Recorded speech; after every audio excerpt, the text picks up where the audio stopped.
Magandang hapon, Pilipinas. Ako po si Deo Macalma. At sa pangalan po ni Miss Thea Petrocarpuz, ito naman po si Winapearl Hesoro. At narito ang headlines ng ating mga balita ngayong araw ng Martes, 21 ng buwan ng Oktubre. Dating Pangulong Digong Duterte at Senator Bongo kinasuhan ni dating Senador Antonio Trillanes Ombudsman ng 7 billion peso plunder. First Lady Liza Marcos at tech billionaire Maynard Ngu pinaiimbestigahan sa ICI ng isang cultural and peace advocate. 1.5 trillion peso na deal pinaiimbestigahan sa Independent Commission for Infrastructure at sa Kongreso.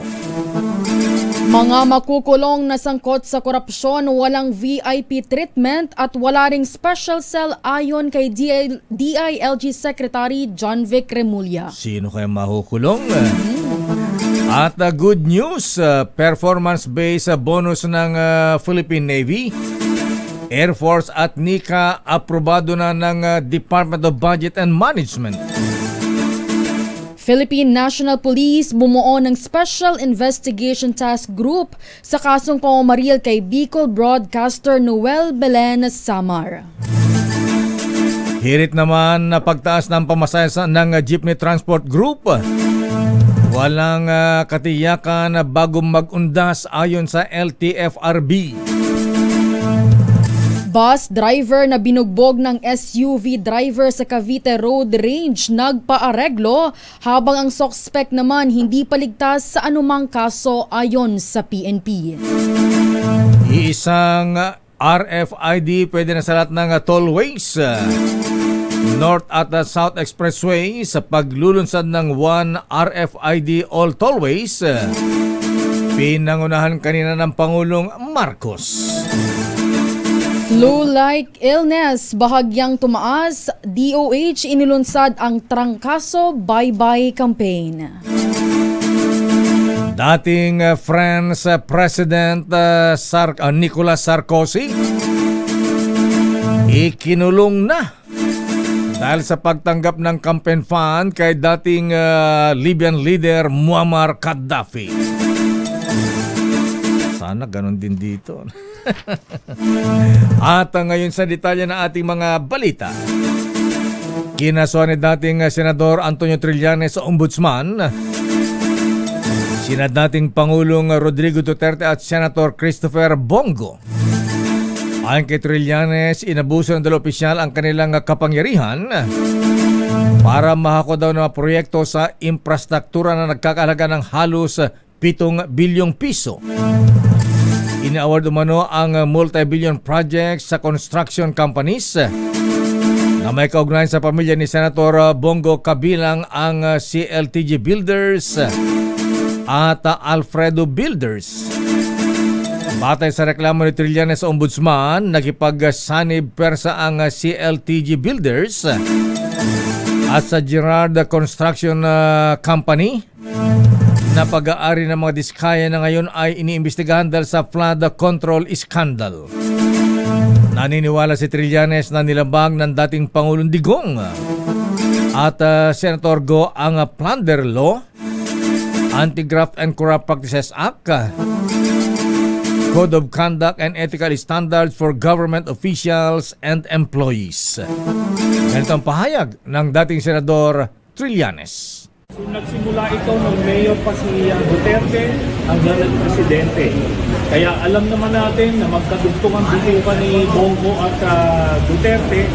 Kaya hindi niya pwedeng ipagkaila na hindi na-influensyahan ito. Tapos, yung senador na si Bongo, ganun din. Kahit na senador siya pa rin ang nag-a-act as the alter ego of Duterte. Talagang siya pa rin yung special assistant. Kaya ito ay maliwanag na violation sa ating batas at kaya natin siya nagawa. Samantala, pinaiimbestigahan ng isang private citizen sina First Lady Liza Araneta Marcos at Maynard Ngu sa Independent Commission for Infrastructure. Ayon kay John Santander, isang cultural and peace advocate, nakababahala na hindi pa rin iniimbitahan ng komisyon ang tech billionaire na singuna umano'y bagman ni Senator Cheese Escudero. Dapat umanong silipi ng ICI ang posibilidad na nakinabang din ang First Lady kay Ngu o vice versa at imbitahan sila sa hearing. Ipinakita sa media ni Santander ang mga larawan na magkasama ang First Lady at si Ngu sa ilang public event at si Ngu rin umano ang nagrekomenda kay dating Public Works Undersecretary Roberto Bernardo para italagang Senior Undersecretary ng DPWH. Of course, sa mga kasamahan namin na may kinalaman sa, posibleng may kinalaman sa korupsyon. Talap, may ano ba? Lakay, pakinggan ho natin si Santander. Of course, sa mga kasamahan namin na may kinalaman sa, posibleng may kinalaman sa korupsyon sa flood control project. So, ang laman na nandito ay ito yung mga posibleng may kinalaman, lalo na nung mga nakaraang buwan, almost 2 months, na, mukhang nakakalimutan yata yung sa pangalan si Maynard Ngu. Okay? Na posibleng may koneksyon kay First Lady Araneta Marcos. Okay, so sana mabigyan ng aksyon. Higit sa lahat, ang gusto lang naman natin is yung maging patas at malinis na lalo na ngayon nakakahiya sa ibang bansa na patuloy at lagana pa rin ang korupsyon sa buong Pilipinas. Samantala, pinaimbestigahan naman ng mga airport workers at non-government organizations sa Independent Commission for Infrastructure, ICI, at Kongreso ang 1.5 trillion peso na iya deal ng gobyerno at ng New NAIA Infrastructure Corporation ng San Miguel Corporation. Ang kay Attorney Luke Espiritu, co-convener ng grupong puso ng NAIA, mas malaking plunder sa sambayanan ng Pilipino ang nabanggit na public-private partnership. Sinabi ni Espiritu na wala namang malaking improvement sa Ninoy Aquino International Airport kahit isang taon na nakalipas nang maselyuhan ang nasabing kontrata. Inakusan ng grupo ang NNIC at Manila International Airport Authority na lumabag sa transparency at accountability provisions ng kontrata dahil sa kabigo ang mag-hire ng independent consultant para tiyakin ang compliance at patas na oversight sa project implementation. Nagbabala din ang grupo na 25 years na magbabayad ang taong bayan na mataas na airport fees kung hindi pa ito iimbestigahan. Narito si Attorney Luke Espiritu. Marcos, di ba Bongbong Marcos, ikaw ay nakikriticize ngayon dahil ang iniimbestigahan mo lang yung mga kalaban mo sa politika. Ba, gusto nyo imbestigahan si Bongo, yung CLTG, okay naman, okay lang yan, imbestigahan yung mga Duterte. Pero kung gusto mong sagutin, ang mga kritiko mo, na nililimitahan mo lang ang imbestigasyon dun sa kalaban sa politika, eto, Ramon Ang, di ba? Kung gusto mong magkaroon ng parang papogi points, magsakripisya lang ka ng isa, ituwin mo lang sakripisya lang. Si Ramon Ang, imbestigahan mo na yung anomalya dito sa NAIA privatization. Yung anomalous contract na ito na mas matinding plunder sa Filipino people. Samantala, kumbinsido ang Makabayan Coalition na nakikialam ang Estados Unidos sa investigasyon sa flood control project sa bansa. Ito'y kasunod ng pagbisita ni U.S. Embassy Acting Deputy Chief of Mission Michael Kelleher sa Independent Commission for Infrastructure noong nakaraang linggo. Ayon kay Makabayan leader at dating kongresista Liza Maza, walang papel ang U.S. sa pag-impluwensya sa magiging resulta ng investigasyon dahil internal affairs ito ng Pilipinas. Anya, ang pangingialam ay tulad ng mga nakaraang intervention ng Estados Unidos upang baguhin ang politika ng Pilipinas para sa kanilang interes. Dagdag ni Maza, malinaw na paglabag ito sa pambansang soberenya at pagsuway sa mga Pilipinong naghahangad ng hustisya. Walang special treatment. Ito ang tiniyak ni DILG Secretary John Vic Remulla para sa mga makukulong dahil sa pagkakadawit sa isyu ng korupsyon, lalo na sa flood control scandal. Ginawa ni Remulla ang pahayag kasunod ng pag-inspeksyon nito sa bagong tayong New Quezon City Jail sa Payatas. Sa panayam ng 2x2, sinabi ni Secretary Remulla na mapakontraktor man o miyembro ng Kongreso ay isa lamang ang kanilang tutulugan habang sila ay humaharap sa pagdinig ng kanilang mga kaso. Narito si Secretary John Vic Remulla. Walang special treatment kung big time contractor ka, kung senator ka, kung congressman ka, kung alalay ka, isa lang titirahan nyo. Hindi ka doon katulad dati nung nasa Krami po sila.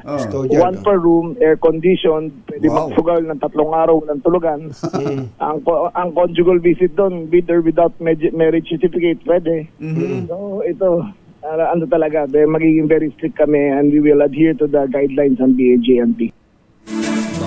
Sino bang senador, congressman, kontraktor ang mahukulong? Senator John Vic. Bukod dito ay susuotan din ng body cameras na nag-ooperate 24/7 ang lahat ng mga bantay o jail guards ng City Jail. Sabi pa ni Remulla, sa ganitong paraan ay maiwasan anumang uri ng korupsyon at pang-aabuso sa mga gwardiya sa loob ng bilangguan.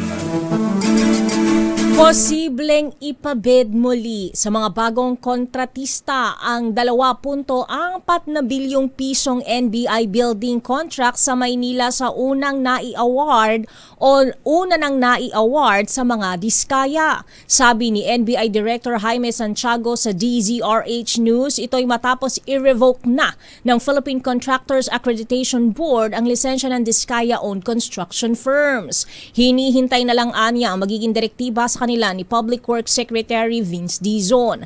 Dagdag ni Santiago na natapos na ang Phase 1 ng proyekto kaya hindi nababawiin sa mga diskaya ang mahigit 200 milyong pisong ibinayad nila para sa pagpapatayo ng building.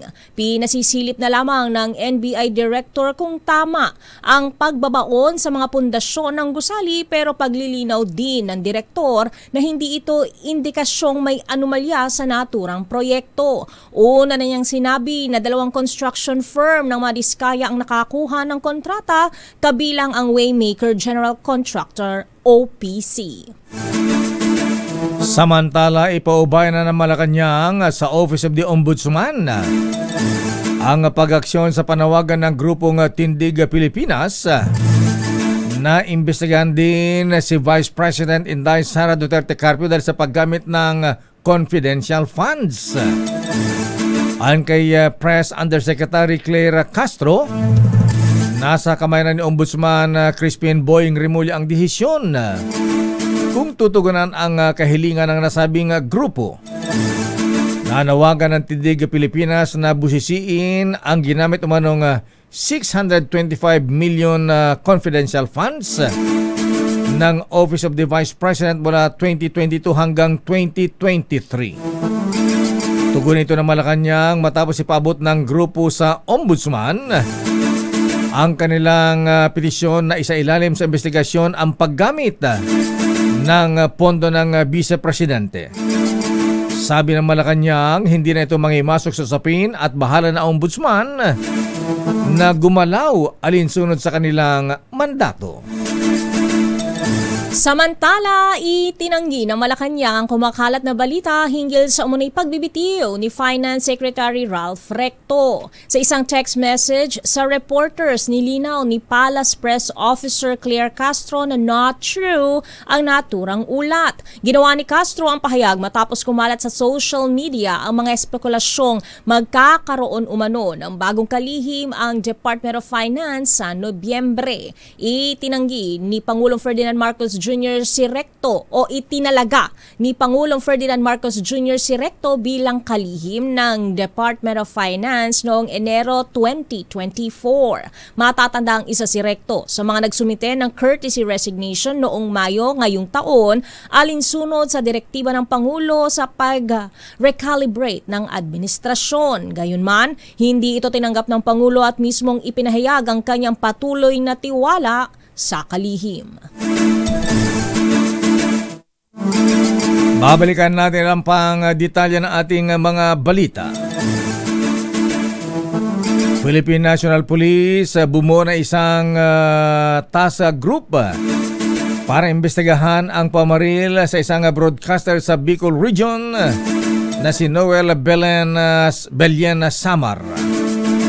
Samantala, bus driver naman na binugbog ng isang SUV driver sa Cavite nagpaareglo. Pero sabi ng PNP, hindi pa rin ligtas ang suspect.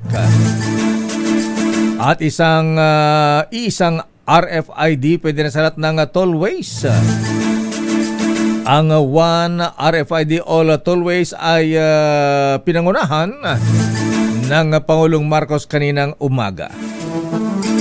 At dating Pangulo ng France na si Nicolas Sarkozy abay inaresto at ikinulong sa Pransya dahil sa pagtanggap ng campaign fund mula kay Muammar Gaddafi ng Libya. Ang detalye na mabalitang yan sa ating pagbabalik sa ating palatuntunang Break Time. RH Break Time. Oras, Mr. Cesar Lee, Mr. Michael is my guy, Larry Francisco.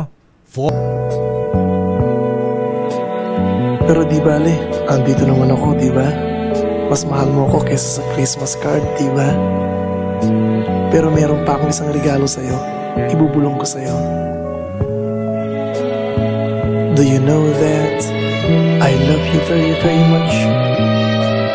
That I'll wake on Christmas morning and find my stockings filled with you.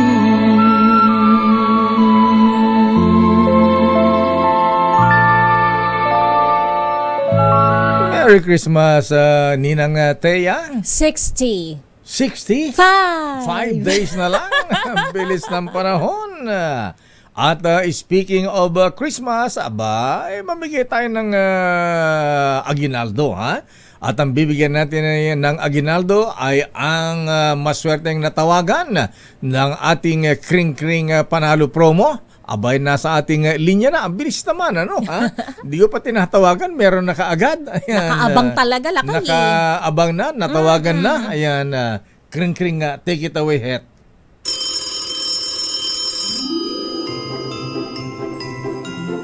Makinig maigi! Ito na ang chance mo na manalo ng instant 500 pesos kapag narinig mo na ang mahiwagang kring-kring.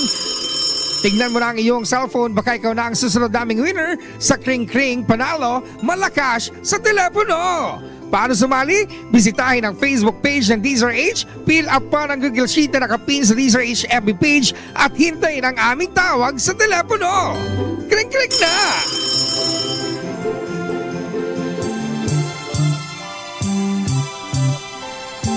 Eto na, kring-kring na.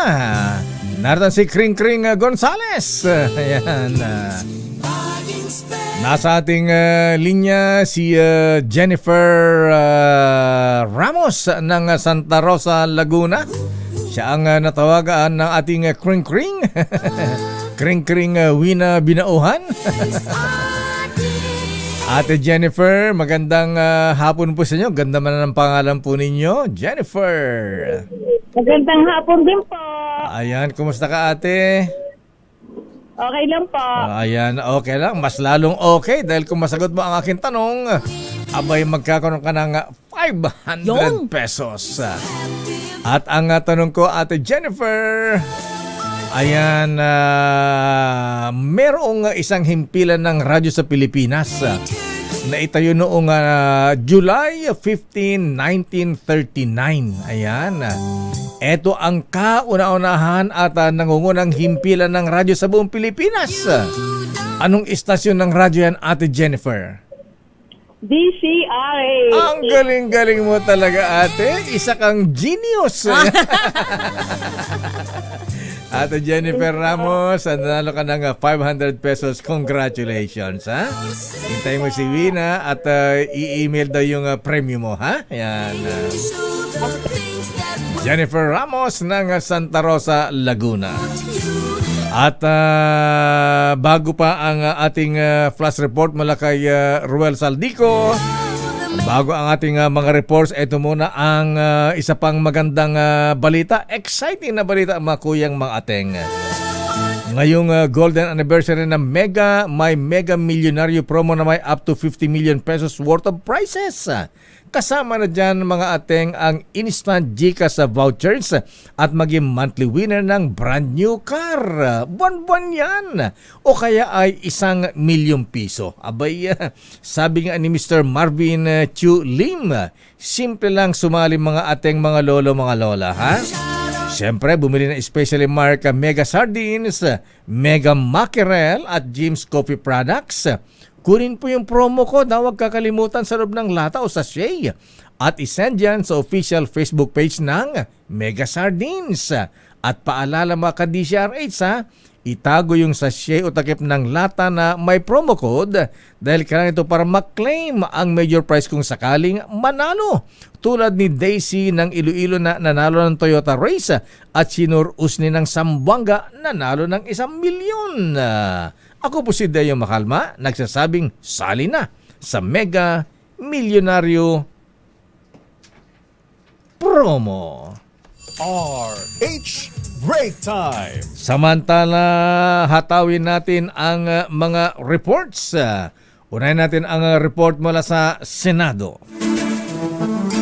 Kasong plunder na isinampa ni dating Senador Antonio Trillanes sa Ombudsman laban kay dating Pangulong Duterte at Senator Bongo, recycled at diversionary tactic lamang, ayon kay Senator Bongo. Ang detalye mula kay Aris number 28, Raymond at Paas, please come in. Raymond, Brad. Bahagi lamang, Mayor, bahagi lamang ng black propaganda ang kasong plunder na inihain kay dating Senador Antonio Trillanes sa Office of the Ombudsman laban kay dating Pangulong Rodrigo Duterte, laban kay Senator Bongo at mga kaanak nito. Ito ang turing ni Senador Bongo bilang tugon sa kaso laban sa kanila. May sadyang gusto umanong ilihis ngayon ang matinding usapin ng katiwalian sa kasalukuyang administrasyon. Ayon kay Go, diversionary tactic lamang ito sa pinag-uusapang katiwalian sa flood control project. Recycle din naman ito dahil pang ilang beses na itong inihahain ni dating Senador Antonio Trillanes noong 2018, 2021 at ngayon naman ay 2024. Nais lamang umano nitong siraan ng senador upang palabasin na siya ang malinis at mailihis sa mga financiers nito ang isyu ng korupsyon. Hinamon nito si Trillanes na kung totoong seryoso ito sa kampanya laban sa katiwalian, ay dapat ang kasuhan ay mga congressman at contractor na pinangalanan sa Ghost Flood Control Anomaly. Ngunit dinigo, hindi ito gagawin ni Trillanes dahil sila ang kanyang mga financiers. Pati ang pondong kanyang ginamit noon sa pag-iimbestiga kay dating Pangulong Duterte ay maaring galing din umano sa pondo ng Ghost Flood Control Project. Gitnigo, hindi ito magnanakaw at hindi ito kontraktor. Narito si Senador Bongo. Isa po itong lumang tugtugin mula sa lumang script. Recycled na po yung mga issue pilit binubuhay para lang mapinturahan po ako ng maitim, para siya po ang magmukhang maputi. My conscience is clear. Unlike him, panlabas o panloob, pati konsensya niya madumi. Ang layunin niya ay proteksyonan lang po ang kanyang mga financer at mga nasa likod ng black propaganda na ito. Ang dapat kasuhan ay ang mga financiers, kasi sila po yung totoong mga nagnakaw. Hindi po ako magnanakaw. Hindi po ako kontraktor. Senador po ako na nagsiservisyo lang po sa ating mga kababayang Pilipino. At may delikadesa po ako. Yung prinsipyo ko po sa buhay, yan lang po ang pwede kong pangalagaan sa ngayon. Pangalan ko po at hindi ko sasayangin yan. Kesa sayangin natin dito sa walang kwentang paninira, tatrabaho na lang po ako. Serbisyo, pagmamalasakit at sipag po ang pwede kong ialay sa ating mga kababayang Pilipino. Tingnan niyo lang ang bahagi ng pahayag kanina ng madamdaming news conference ni Senador Bongo. Ito si RH28, Raymond Dadpas para sa DZRH, una sa Pilipinas, una sa Pilipino. Maraming salamat, Raymond Dadpas. Dahil mga issue. Flash Report. Flash Report! Broadcaster Noel Belien Samar pumanaw na matapos barilin. Idatay mo balitang yan, RH18, Ruel Saldico. Ruel. Kaya at Mayor Lakay, ngayong hapon ito ay kinumpirma ng PNP at ng pamilya ni Noel Samar, isang broadcaster ng Bayan ng Libon at black timer naman ng DWIC sa Legazpi City. Ito ay pumanaw ngayong hapon ito. Tapos ito ay tumamo ng 5 tama ng bala ng baril na kung saan ay ginawan pa ng paraan ng mga doktor na ito ay ma-survive pa. Subalit ito ay kalungkot na balita. Ngayong hapon ito ay pumanaw na ang broadcaster ng Noel Samar matapos pagbarilin nung nakalipas na 2 araw. Mula dito sa Bicol, ito si RH1, Ruel Saldico. Yes, Mayor Lakay. Ito bang si Noel Samar, hard-hitting commentator ba ito? Meron siyang program na yung pang-komentaryo, Mayor Lakay, yung title na Bullseye ang title. Yung kanyang titulo ng programa. Pero black time program ang kanyang inaawakan sa Legazpi City at simulcast sa isang bayan naman sa Albay. At ngayon ay araw na ito ay nagtungo naman dito ang grupo ng PT POMS yung sa media security upang ito naman ay agad na tingnan at tulungan ang pagproseso o pag-imbestiga ng pagpatay sa broadcaster na si Noel Samar, Mayor Lakay. Siya ay broadcaster ng DWIZ Bicol. Ito ba ay sister station ng DWIZ Manila? Sister station siya pero black time program sa Mayor Lakay.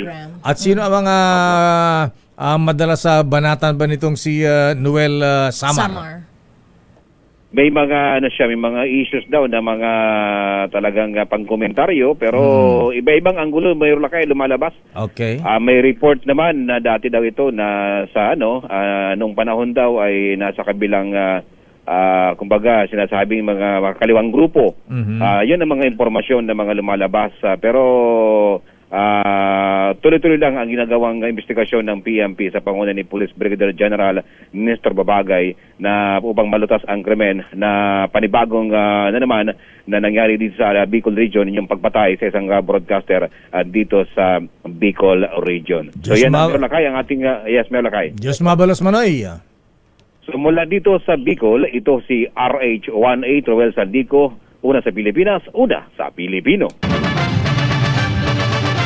Flash Report. Flash Report! Pangulong Bongbong Marcos hindi nawala ng pag-asa sa integridad ng mga institusyon, ahensya ng pamahalaan sa kabila ng matinding isyu ng korupsyon. Arrest number 14, Let Narciso please come in. Miss Let. Lakay, binigyang diin ni Pangulong Ferdinand Marcos Jr. na patuloy ang ginagawang paglilinis ng hanay ng pamahalaan para matiyak na ang bawat opisyal at lingkod bayan ay karapat-dapat sa tiwalang ibinibigay ng taong bayan.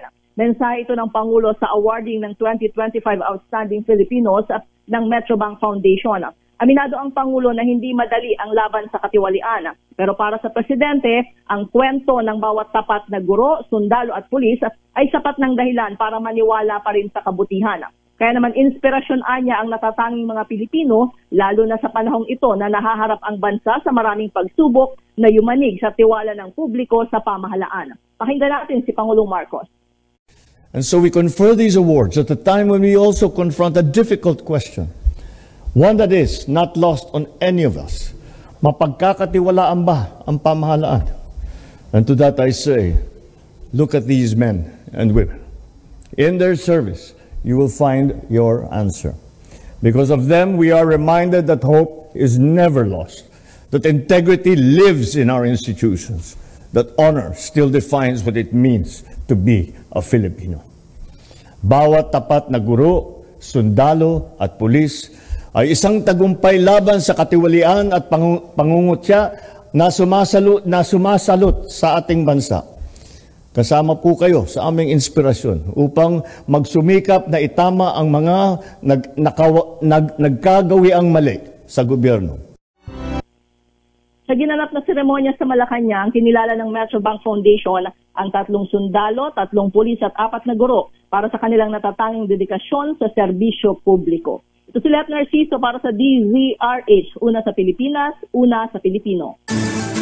Maraming salamat, Ms. Leth. Samantala, grupong nagkakalat ng maling impormasyon tungkol sa pensyon ng mga retirado gumagamit ng parehong taktika ng China ayon sa Armed Forces of the Philippines. Idatay mo balita, RH52, Edniel Parrosa. Edniel. Nagbabala ang sandatahang lakas ng Pilipinas na magamit daw ng parehong taktika tulad ng China. Ito ay ang pagpapakalat ng maling impormasyon para pagwatak-watakin ang domestic audience ng bansa o pagwatak-watakin ng mga Pilipino. Sa pulong balitaan sa Camp Aguinaldo, taas ang itinulad ng spokesperson for the West Philippine Sea, Rear Admiral Roy Vincent Trinidad. Tinawag niyang ang pinakahuling isyu ngayon sa pensyon ng mga retirado. Tumutukoy ito sa balita nitong weekend. Natatanggalan daw ng pensyon ng mga retired military at uniform personnel, lalo na ang mga salungat sa kasalukuyang administrasyon.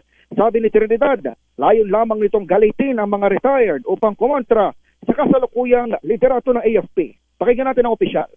The 9-9, the Chinese Coast Guard law, the recent pronouncement on a nature reserve, and the other false narratives. In the domestic scene, the same tool is used by certain persons or groups to discredit the AFP and to erode social cohesion. Recently, there was an attempt to agitate some of the members of our NUP retirees to organize them and eventually mobilize them against the AFP. Sa iwalay na pahayag, nilinaw ni AFP spokesperson Colonel Francel Padilla, hindi nila ang naglutang ng usapin ng review sa pensyon ng retired personnel at itinanong lamang daw ito sa isang press conference nitong araw ng Sabado. Ito si Edniel Parrosa, nag-uulat para sa DZRH. Una sa Pilipinas, una sa Pilipino. Maraming salamat, Edniel, at good news sa ating mga motorista. Dahil isang RFID na lamang ang gagamitin sa NLEX, SLEX at iba pang mga tollways. At kanina umaga ay pinangunahan nga mismo ng Pangulong Bongbong Marcos ang paglulunsad ng One RFID All Tollways o isang RFID na lang ang gagamitin para sa NLEX, SLEX at iba pang expressways sa Luzon. Dahil sa full interoperability ng lahat ng toll expressways, pwede nang mamili sa AutoSweep o EasyTrip na gagamiting RFID para sa lahat ng mga tollways. Sa ilalim ng bagong sistema, maaari nang magparehistro ang mga motorista ng kanilang kasalukuyang RFID accounts on-sites o maging online. Ayon kay Pangulong Marcos, layo ng hakbang na ito na gawing mas maginhawa at mas mabilis na ang biyahe ng mga motorista at maiwasan na rin ang kalituan sa paggamit ng iba't ibang RFID sa mga expressways.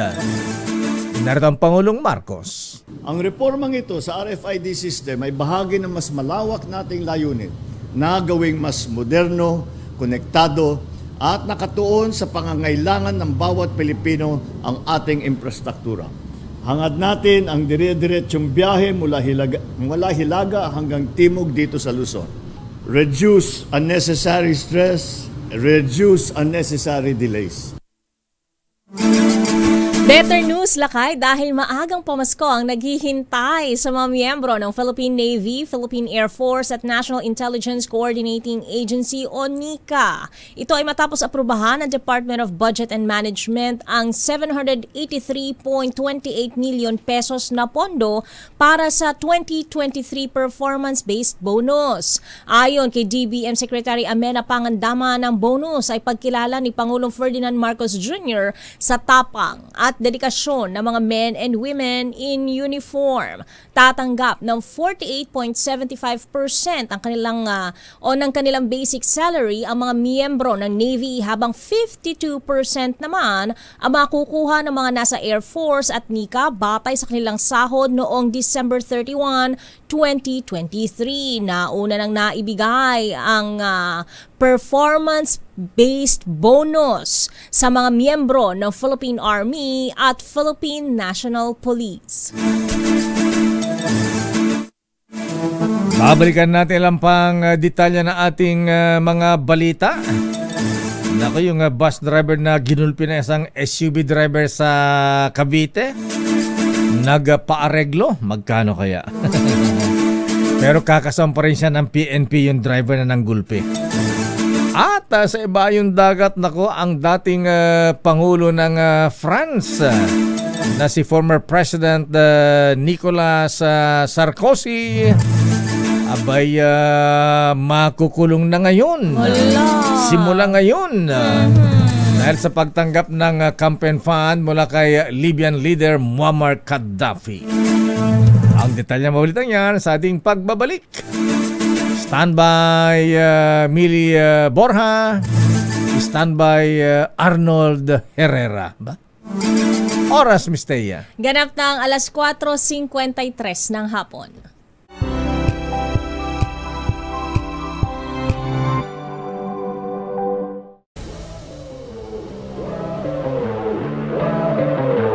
It's a journey na that I can say na parang with pure perseverance and sacrifices and sinamahan ng luck, ng swerte. I never thought na I could make it big here in Manila.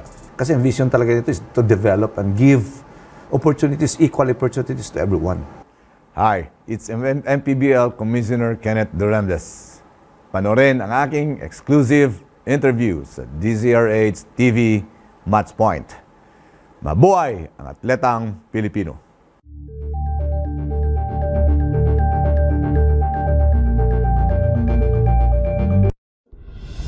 Tuloy-tuloy ang pagtulong, tuloy-tuloy ang pagseserbisyo at tuloy-tuloy ang balitaan kasama si May Binauhan sa Operation Tulong mula Lunes hanggang Biyernes.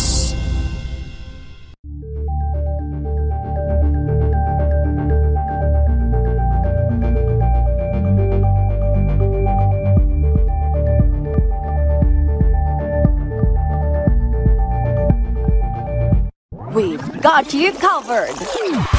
From the hottest hits, exclusive interviews, kilig to the bones fan meet experience, and hataw performances of your favorite stars. Saturdays, 12 noon, dito lang sa DZRH TV.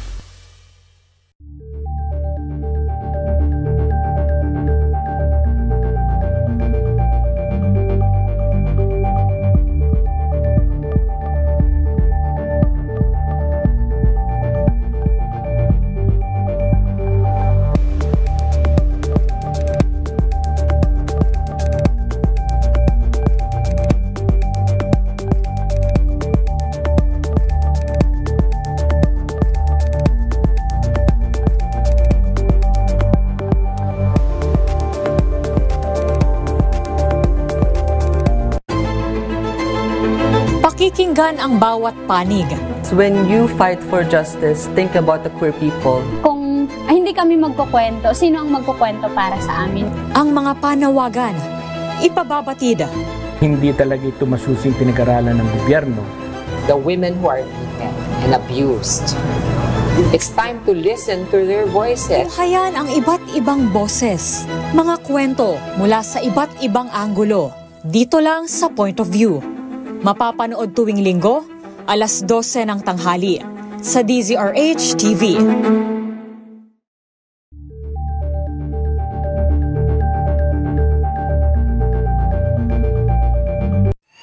Mga balitang gigising sa inyong umaga. Mga balitang kailangan mong malaman. Mapapakinggan sa ACS Balita sa 2x2.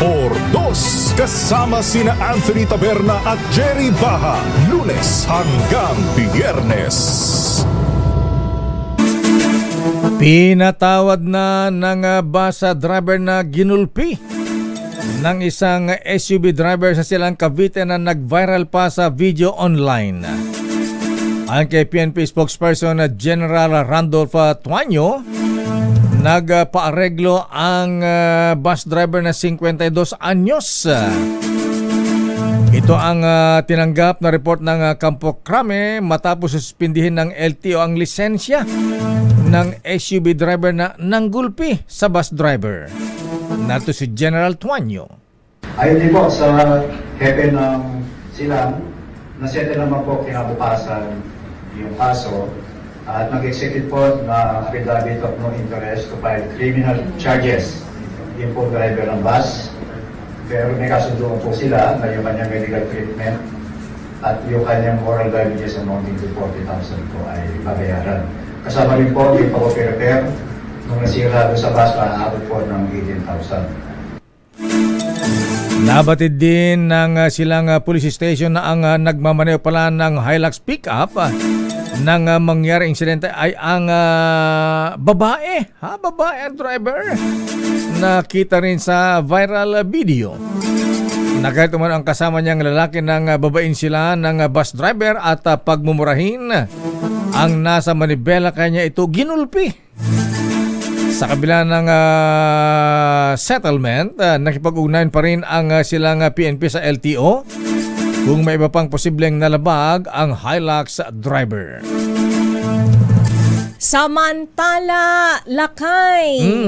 Wala pang katiyakan ang hirit. O ito pala, inilabas ni Cavite 4th District Representative Kiko Barzaga ang kanyang Statement of Assets, Liabilities and Net Worth sa social media ngayong hapon. Ayon sa dokumento, mayroong net worth na 5,375,000 ang kongresista mula sa idineklarang cash at buwan ng kita. Nilinaw din ni Barzaga sa post na hindi kasama dito ang minanang assets mula kay yumaong congressman PD Barzaga, kabilang ang mga sasakyan, ari-arian at cash na tinatayang aabot sa 35 milyong piso. Idineklara rin ng mambabatas ang pagmamayari sa dalawang sasakyang kinabibilangan ng Toyota Camry at Toyota Hi-Ace Super Grandia, ngunit hindi ito kabilang sa kanyang net worth dahil inilista niya ito bilang donation noong 2019.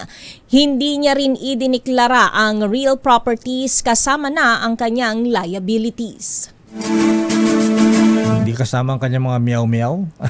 Oo nga, Lakay. Mamahalin din yun. Mga pusa niya, diba? Samantala, balita mula sa Paris, makulong ng 5 taon si dating French President Nicolas Sarkozy matapos siyang hatulan sa kasong criminal conspiracy. Ito may kaugnayan sa pagkisabwatan ni Sarkozy kay dating Libyan dictator Muammar Gaddafi para pondohan magbigyan ng campaign fund nung siya ay tumakbo sa 2000 presidential elections. Si Sarkozy ay dinala na sa kulungan sa Lasante Prison. Siya ay mahukulong habang siya ay magharap ng apela sa 5 taong hatol na pagkakakulong. Si Si Sarkozy ang kauna-unahang dating leader ng France na makukulong sa makabagong panahon. Batay sa kasaysayan ng France, ang kauna-unahang French leader na nakulong ay si King Louis XVI. Talaga? Meron na pala na kasalaunan ay binitay. Isinalang sa execution noong January 1793. Hindi siyang una pala. Balita mula kay Arnold Herrera. Break time global news. Church sex abuse victims nakipagpulong kay Pope Leo XIV sa Vatican. Idetay mo balitang yan, Arnold Herrera. Magandang hapon, Ms. Thea. Nakipagpulong sa unang pagkakataon si Pope Leo XIV sa Vatican kasama ang grupo ng mga umano'y naging biktima ng pang-abuso ng mga Katolikong pari. Dito isinusulong ng grupo ang Global Zero Tolerance Policy na layong mapanagot ang mga paring mapatutunayang may sala at maalis sa kanilang posisyon. Ayon kay Gemma Hickey, Pangulo ng Ending Clergy Abuse Board, inamin ng Santo Papa na mayroong pagtutol sa ilang bahagi ng mundo patungkol dito. Sa huling ulat na inilabas ng Vatican, lumalabas na karamihan sa mga hinaing ng mga biktima ay ang kakulangan ng pananagutan mula sa mga obispo at superior kaya nakakaligtas ang mga may sala. Dagdag pa ni Hickey, inaasang magpapatuloy pa ang naturang dialogo at mataas anyang tsansa na tugunan ito ng Santo Papa at tundukan na ang matagal ng kontrobersiya ng simbahang Katolika. Para sa DZRH TV, ito si Arnold Herrera. Una sa Pilipinas, una sa Pilipino. Maraming salamat, Arnold. Dumako naman tayo sa ating Break Time Sports News. Carlos Yulo nagpakitang gilas sa World Championships opener sa Indonesia. Idetay mo ang balitang yan, Millie Borja. Muling ipinamalas ni two-time Olympic gold medalist Carlos Yulo ang kanyang husay sa unang araw ng 2025 Artistic Gymnastics World Championships sa Jakarta, Indonesia matapos makapagrehistro ng mataas na puntos sa kanyang mga signature event. Kasama si Yulo sa Subdivision 6 na binubuo ng mga kupunan mula sa Morocco, Thailand, Mexico, Singapore, Canada, Colombia, Qatar, Sweden at Albania. Nakapagtala si Yulo ng score na 14.566 sa floor exercise. Ikalawang pinakamataas sa likod ni Jake Jarman ng Great Britain na may 14.700. Sa vault naman, nanguna rin ang Pilipinong gymnast. Samantala, sasabak naman ng Philippine women's team ngayong araw ng Martes sa Subdivision 7, kasama ang Indonesia, Tunisia, Colombia, Mexico at Syria. Ang men's all-around final ay nakatakda sa October 22, samantalang gaganapin naman ang apparatus finals sa October 24 at 25. At yun ang mga latest updates sa mundo ng sports. Ito si Millie Borja ng DZRH TV, una sa Pilipinas, una sa Pilipino. Galing naman niyang sumirko-sirko. Kaya mo rin yung lakay, di ba? Noon. Nang bata-bata ako, kaya ko yan. Ngayon na ibang sirko na alam natin. Basic lang noon lakay, di ba yung ganyan? Nagbabaras din ako noon lakay, kabataan. Oo. At bago tayo magpaalam, batiin mo natin ng happy birthday. Si Kuyang Christopher Jan Mabaw. Aba, si Noble Mayor General Admiral Artemio Abo ng Malbar, Batangas. Aba, alam ba tayong barik diyan, Mayor? Si Carmi Merino Cabanela, binabati na kanyang dating boyfriend na si Romel. At happy birthday din kay Bunsoy Amadeus Amador Andrada mula kay Kuyang Ador. At kay Kuyang Rafi Ledesma at Kuyang Muhammad Yusuf Lamping. Happy birthday mga brethren. At muli pinapabot natin ating panawagan at pakiramay sa pamilya ng ating kapatid. Si Kuyang Limuel Pamintuan, drop his working tools. Siya po ay member ng Teodoro M. Calao Masonic Lodge number 136. At sa ating foreign exchange, sabi ng ating business correspondent, Mr. Michael Ismaygay. How much lakay? Ang palitan ng dollar ngayon, Miss Thea, ay 58 pesos and 22 centavos. Tumataas ang palitan, kahapon 58.17. At yan na mahibigan. Uy, o nga pala yung Kowloon West, Kowloon Restaurant, ha? Nirereklamo ni Dr. Well Aguila ay i-recognize yung kanyang senior citizen. Oo, kailangan daw galing daw sa Quezon City. Ay i-recognize yung kanyang national ID at driver's license. So, pwedeng kasuhan yan. Wrong yan, very wrong. Hindi na-orient ng mahusay lakay. At yan ang kabaran natin palatuntuan ng break time. Ako po si Deo Macalma. Ako naman po, Thea Petro Corpuz. Mga balansyadong balita, susunod na. Henry Uri at Miss Kay, Karen Oyong. Oras, alas 5:05.